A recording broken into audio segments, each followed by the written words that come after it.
What's going on, you guys? I'm as always Mr. Grimreaper 512 with the Alpha Wolf and Dark Knight 987. And tonight, we're going to take a look at the 1998 classic, The Prince of Egypt. Is this movie still worth it after years? After 2 decades? We're going to find out. Enjoy the review.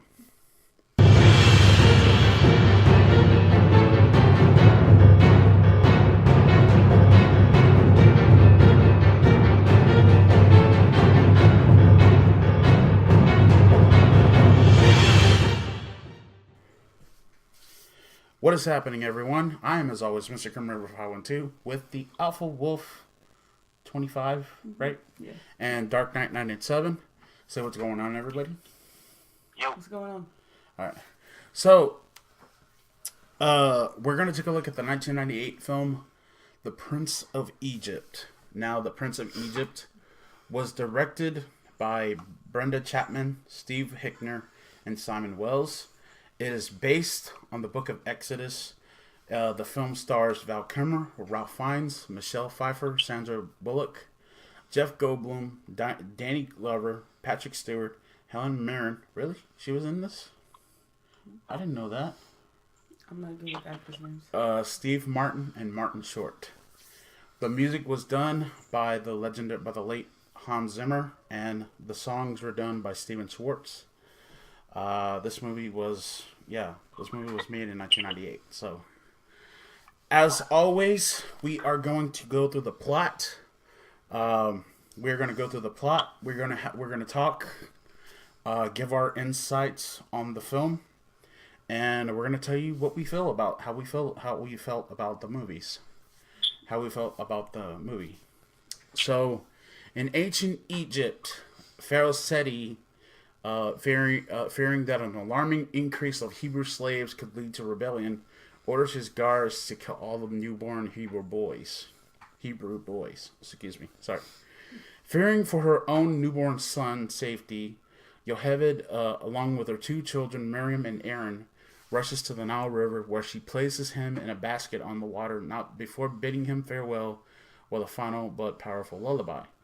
Miriam follows the basket as it sails to the Pharaoh's palace and witnesses her baby brother, safely adopted by Seti's wife, Queen Tuya. That's how you say it, right, Cassie? I never knew she had a name, honestly. Well, anyway, who names him Moses. Years later, Moses and his adopted brother Ramesses, heir to the throne of Egypt, are scolded by their father for accidentally destroying a temple during a chariot race, which is one of the best scenes in the movie, by the way, hands down. Barnum. At Moses' suggestion, Seti, seeking to give Ramesses the opportunity to prove that he is a responsible young man, names him Prince Regent. What does that mean? I don't know, actually. We'll see. I knew it a while back, but I don't know now. And gives him authority over Egypt's temples. As a tribute, the high priest Hotep and Hoi offer him a beautiful young Midianite woman named Zipporah, whom Ramesses gives to Moses, appointing him royal chief architect. Later that night, Moses follows Zipporah as she escapes from the palace and runs into the now adult Miriam and Aaron, but he does not recognize them. Miriam then sings them their mother's lullaby, which Moses remembers. However, he returns to the palace, eager to go back to familiar surroundings. The truth about his past is later confirmed by a nightmare, and finally by Seti himself, who disturbs Moses by claiming the Hebrews were only slaves. The next day, Moses accidentally pushes an Egyptian guard to his death while trying to stop him from whipping an elderly Hebrew slave. Horrified and ashamed, Moses flees into the desert in exile, despite Ramesses' pleas that he stay. While in the desert, Moses defends 3 young girls from brigands, only to find out that their older sister is Zipporah herself. Moses is welcomed by Zipporah's father and the high priest of Midian, Jethro. After assimilating into the new culture, Moses becomes a shepherd and marries Zipporah. One day, while chasing a stray lamb, Moses discovers a burning bush, through which God tells him to go back to Egypt and guide the Hebrews to freedom. God bestows Moses' shepherding staff with his power and promises that he will tell Moses what to say. Moses and Zipporah return to Egypt, where Moses is happily greeted by Ramesses, who is now Pharaoh with a wife and son. Moses requests the Hebrews release and changes his staff into an Egyptian cobra to demonstrate his alliance with God. Hosep and Hoi boastfully recreate this transformation, only to have their snakes eaten by Moses' snake. Rather than be persuaded, Ramesses hardens and doubles the Hebrews' workload.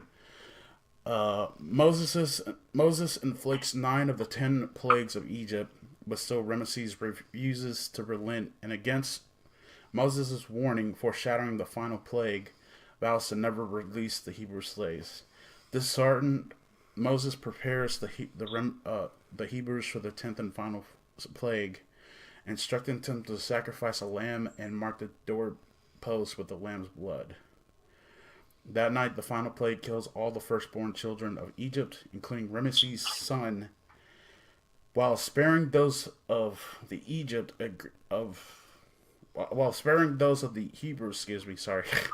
A grief-stricken Ramesses finally gives Moses permission to free the Hebrews.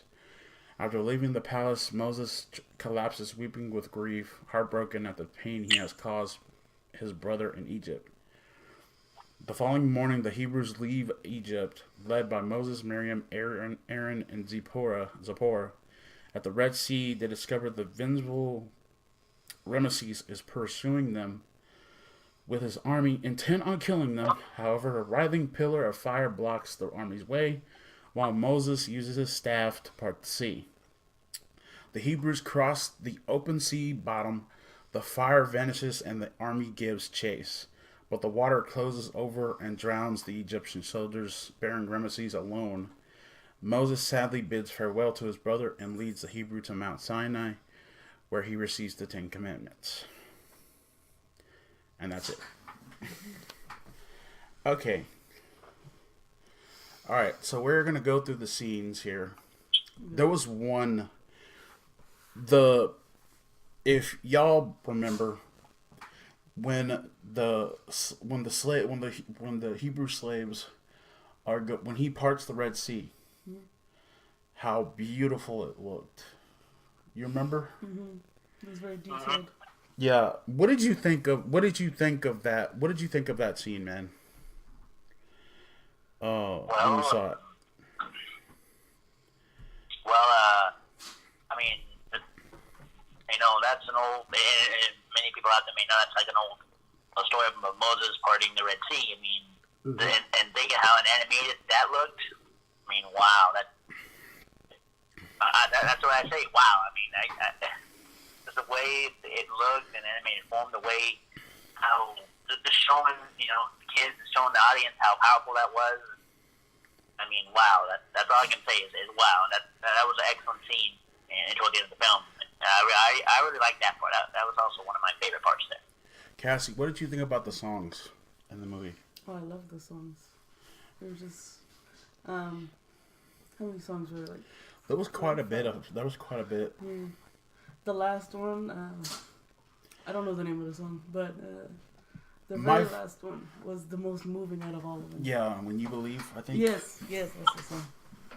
Yeah. Especially the part with the little girl and the grandmother. Yeah. Gets me what did y'all think of the first? I loved the. I thought that the first song that played at the beginning of the film, Deliver Us. I thought it was moving as well, and I thought that the only part that I ever cried on was the lullaby, the mother's lullaby. That's the only part you cried on. No, I cried on exactly. That's a lie. But that whole movie's cry worthy. What did you think of the music, dude, in the film? The music was quite good. I mean, like you said, the lullaby, that was very touching. Just the music in there, it does also tells you the story as well, and it's not a story, but also has a little music in there and stuff like that. I quite enjoyed the music that went along with this film. The music really, was there, and it was just it fit in the movie, perfectly. Okay. I like the music. Okay, so I wanted to talk about the graphic designs about the film. This was, just so everybody knows, this was when CGI was in its infancy at the time. This was 98. So CGI was computers were getting big at the time, like between 97, between 96 and 98, and stuff like that. There, with the mark of the internet, with the birth of the internet, and I thought there's a couple of scenes in this film, quite a bit actually, where I thought the CGI was perfect. The plagues, yes. the plague scene, especially the last one. The when they go into the Red Sea, and it's split, and you could see shadows of the sea creatures and stuff like that. And then when it closes, like for me, I love water in games and movies, and they made it so realistic, like you feel like you're actually looking at the Red Sea. Especially the beginning part of the movie, especially the beginning part, how the camera sways, when they start doing Deliver Us, how it sways and all that. And what did you think of the computer graphics, dude, in the film?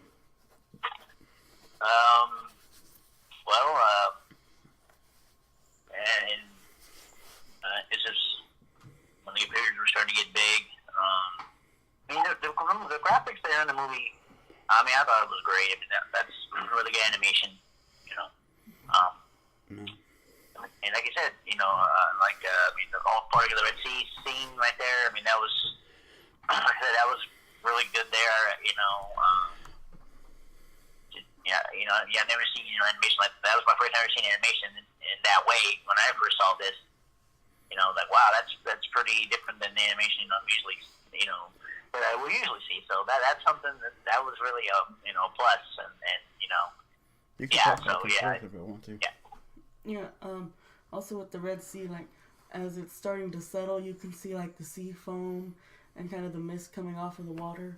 Yeah. Which was an amazing detail. Which always, like, that's the one detail that always sticks out for me and makes me happy. And it's at the very end of the movie, so it just adds that cherry on top that you need. Okay. Did you think that Ramesses was a good villain? Oh yes. Yes. What about you, dude? What do you think of Ramesses? He's a good villain. Well, I mean,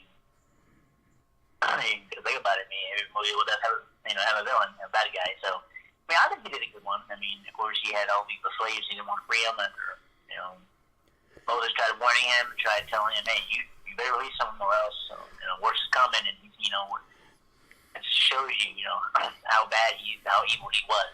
And, yeah.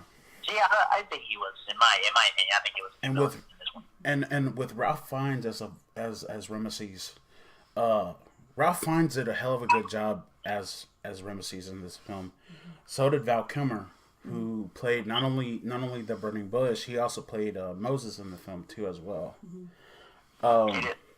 I didn't know he played the burning bush because it wasn't said in the movie that he did. It's uncredited. Yeah. Yeah. He did. You can hear it. It's his voice. Oh, definitely. That's the way they did the burning bush as well. I thought that the CG. Yeah, I thought that the CG for the burning bush looked perfect. Was perfection. Sadly, I forget about that part because you focus on the Red Sea, focus on the plagues, and that part's such a small part, kind of. Yeah. But it plays a big role, so you don't really, for me at least. It's not one that I remember, but it's one that I appreciate when I do see it. Yeah. What about you, man? What did you think about the burning bush scene? Well, the fire. I mean, the burning bush, and the fire. I mean, I can't even describe. I thought it was done well. I thought it was done great. And just seeing it, like I said, just the graphics, man. It's so. It really brings it out. Really pops out. Yeah, I thought that was also a great thing about that too. Yeah, and then also there was a Danny Glover as Jethro Zipporah's father. I loved him. I loved him too. I thought he was. What did you think? I thought the cast did really well in this film. Oh yeah, and like props to the casting department because they got different singers for most of the actors, and they sound just like the actors that they were singing. But sadly, the mother that played the woman that sings for Moses' mother, his biological mother, she passed away in I believe 2003. I think the woman that sings "Deliver Us" and she also sings the I believe that she was good as Yocheved. I loved her voice. It's fun. She played such a small role, but it was the biggest one that carried through the whole movie. I wish I could. I kind of wish that they could have kept her in a little while more. Yeah, but it probably wouldn't. What do you think? Do you think? Well, she probably would have died anyway. How old was Moses? We don't even know. He was probably at the time, like when he grew up, he probably had to have been 20 in his 20s, probably mid-20s and to mid-30s, probably. I don't know. Yeah. So, back then, life expectancy in reality wouldn't have been that long. Yeah. So she would have probably died of either like old age or sickness. Yeah. So it would be improbable to see her in the rest of the movie. Yeah. But I was happy with what I got with her. What did you think of Miriam and Aaron? I thought Aaron was kind of a little bit of a coward. Yeah, I didn't like him at first. But then he ended up to be that good, funny guy. You know, kind of like an uncle. Yeah. The fun uncle. Yeah, what did you think of Aaron, dude?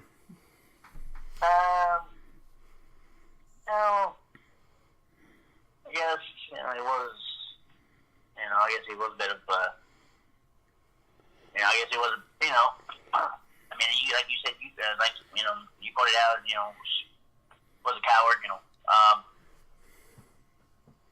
yeah, I would say, I mean, when it comes to being a brother, you have to always stick out for your sibling, whether it's brother or sister, you got to stick out, Yeah. For, as in, like, be there for them and stuff like that, Yeah. But it's understandable why he would be so mean to Moses at first, because Moses was his enemy. Yeah. For a long time, most of his life. But he didn't. Well, it really wasn't Moses' fault because he was just a little kid. He was a baby. Yeah, he was. He doesn't even. He didn't remember his brother. He doesn't remember. Mm-hmm. He doesn't remember his sister. He hardly remembers his mother. Yeah. You know what I mean? And it's completely understandable. Mm-hmm. You know what I mean? When you really think about it, it's completely understandable how Aaron reacted to seeing Moses as a grown up for the first time. Mm-hmm. You know what I mean? Miriam recognized him like that. Mm-hmm. Well, she was probably like watching him throughout the years, because even when the basket was going down the river, she was still watching him. Yeah, I think I would have to agree with that assessment, because especially because she knew that the queen had chosen him. Yeah. What did you think of the queen? She was sweet. She played a small part. The loving motherly role. We don't really get to see much else. Yeah. And we don't even get to see the Pharaoh Seti and what was her name again? The queen dies. So yeah. We really. But for the most part, she played her part.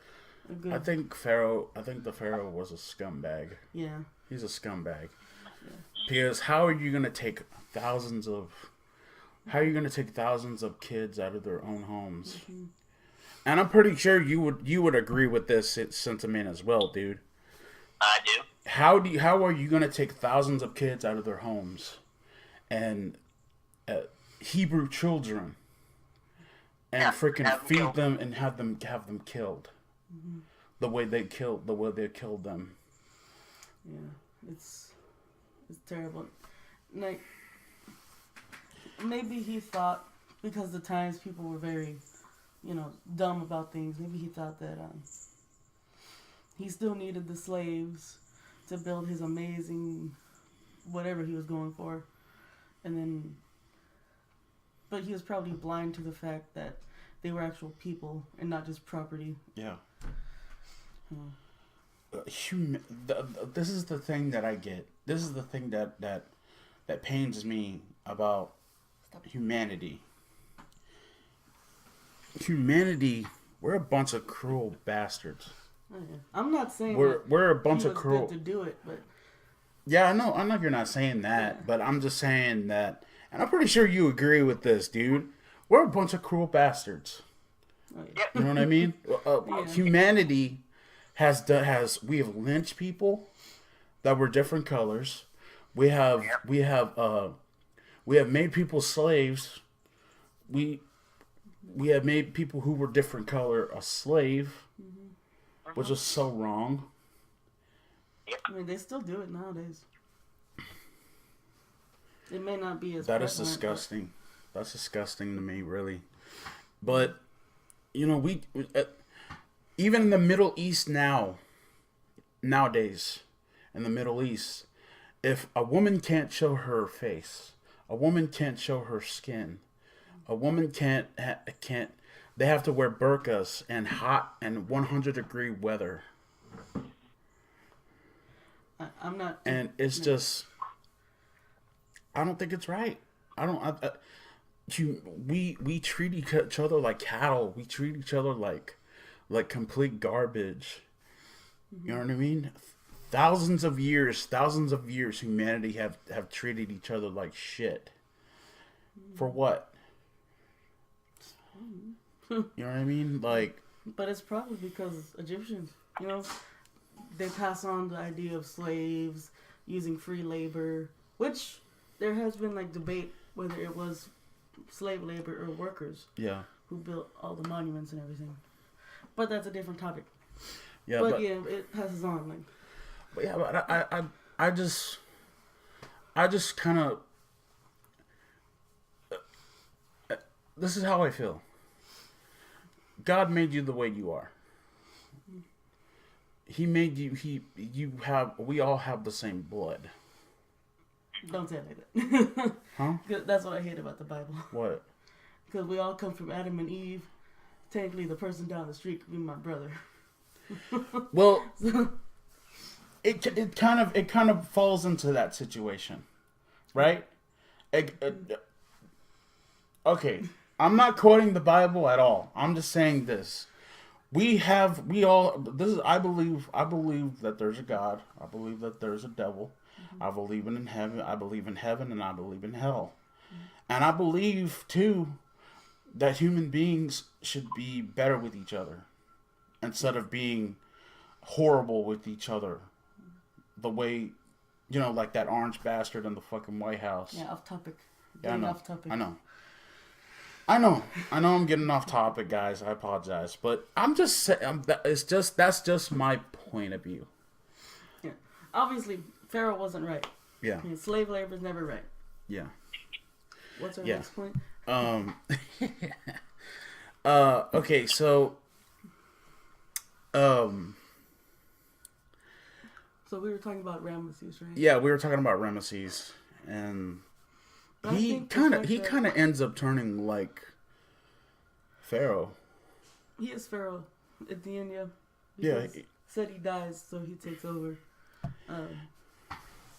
Yeah, but did you think that Seti was a little bit hard on him though?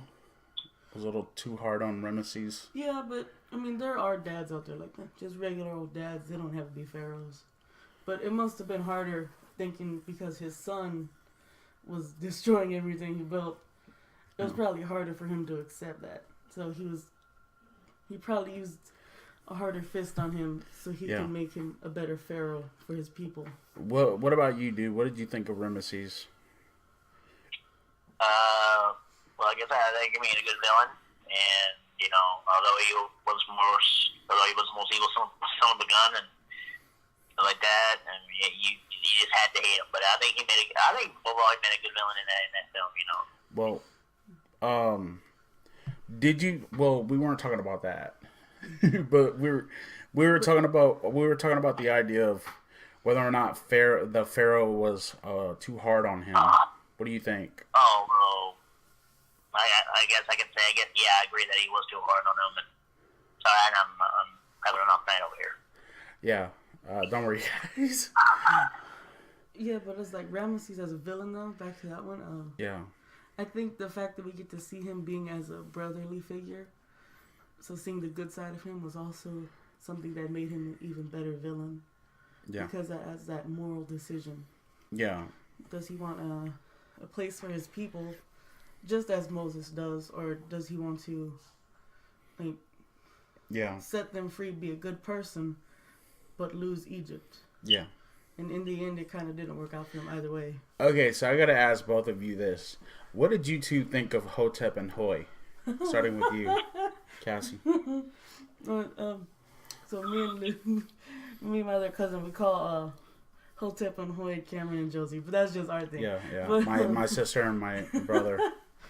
But I thought they were the funniest characters.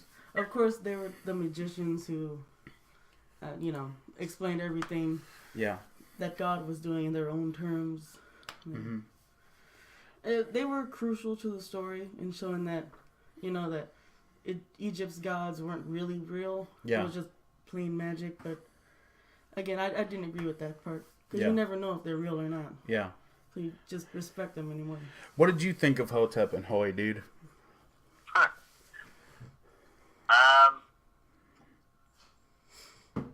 Yes, I mean, local characters, in this film, and and they're played by two actors that I know very well, Steve Martin and Martin Short, and I mean those two are not only they're funny actors, they've been in funny stuff, so I mean having to play these two characters, spot on, perfect. These are two very cool, very good characters played by those two, and you gotta enjoy them. You really gotta enjoy them. Yeah, I want to talk about the I want to go back to the story. Mm-hmm. What was your thought? What is your thought on the Book of Exodus? How do you felt that the story? I haven't read the Bible. I know you don't read it, but like I know you have, man. I know you probably have read the Book of Exodus before. Have you? Well, not really. I mean, I don't read large print books. You expect me to read little print? well, I'm just asking because I'm trying to get this review. I'm trying to do this a review, and I'm trying to get an idea of what y'all guys think of the story of the story that this is based off of.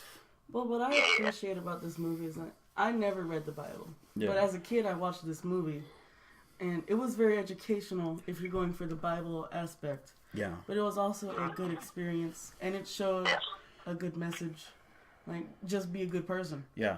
Slavery is wrong. Just be a good person, So I think, I don't know anything about the Book of Exodus, but, there is a good key points in there, though.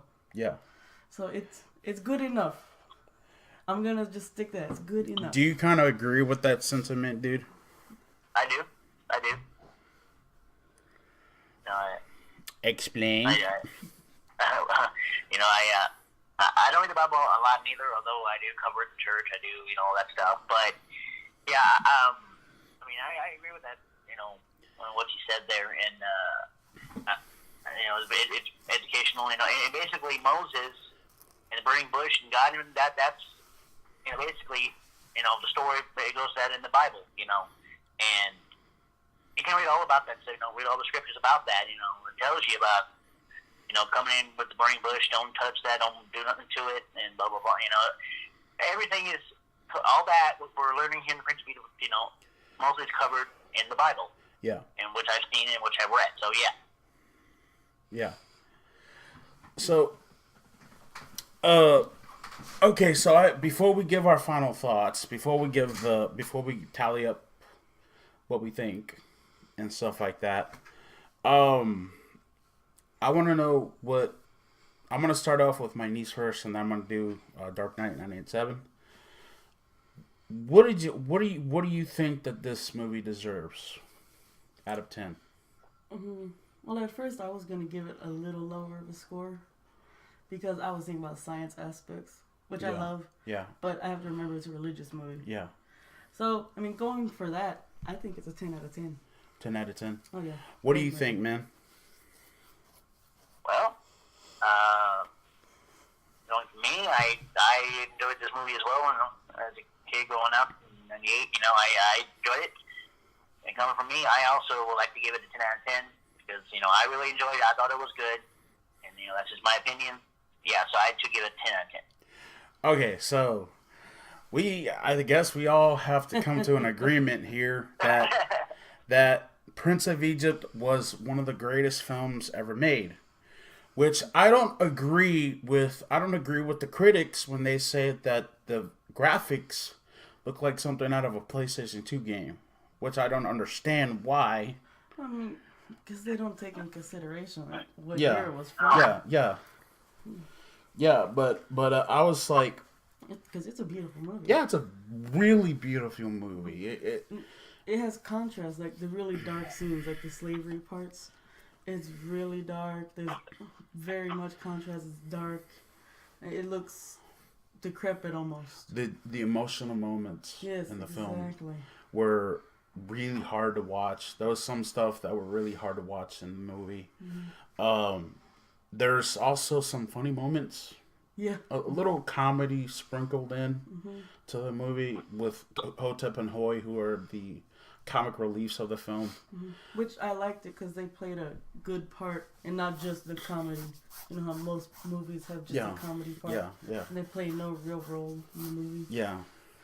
And these guys did. I felt like the drama aspects, the emotional aspects, and the comedy aspects, plus the religious overtones and everything else, made a perfect film. Oh, yes. All stirred really, really. This is the perfect storm of a movie. Yes. And that's why the three of us. And would you agree with that sentiment, dude? I do. Okay. Yes, I do. So I agree. I agree with the two of you that this movie deserves a 10 out of 10. You damn right it's gonna get 10 out of freaking 10 because this movie is a classic. It holds up It holds up so well after years. Yeah. 20-something I years? watched this as a kid. Y'all watched this as a kid. I'm probably going to show it to my kids. Yeah. Very well. But yeah, I think this movie holds up. This movie holds up. This movie is a pure classic. And nobody can say otherwise why this movie sucks. And it doesn't suck at all, one bit. And even if you don't really believe in God, don't look at it as a real religious movie. It can go both ways. Yeah, it can go science. It can go a science way. It can go a religious way. History. Yeah, you could just watch. I watched it because I like ancient Egypt. Yeah. And I ended up loving this movie. I loved it. I loved it because I just loved it. I love the music. I love the songs. That album that they made this from. Yes. I think that album, the Prince of Egypt soundtrack, is one of the greatest soundtracks ever made. Period. It is. It's an amazing soundtrack. Beautiful. But yeah, I agree with them. This movie gets a huge 10 out of 10, and stuff like that. Just let us know in the comment section down below. What do y'all guys think of this? What were your favorite memories of the Prince of Egypt?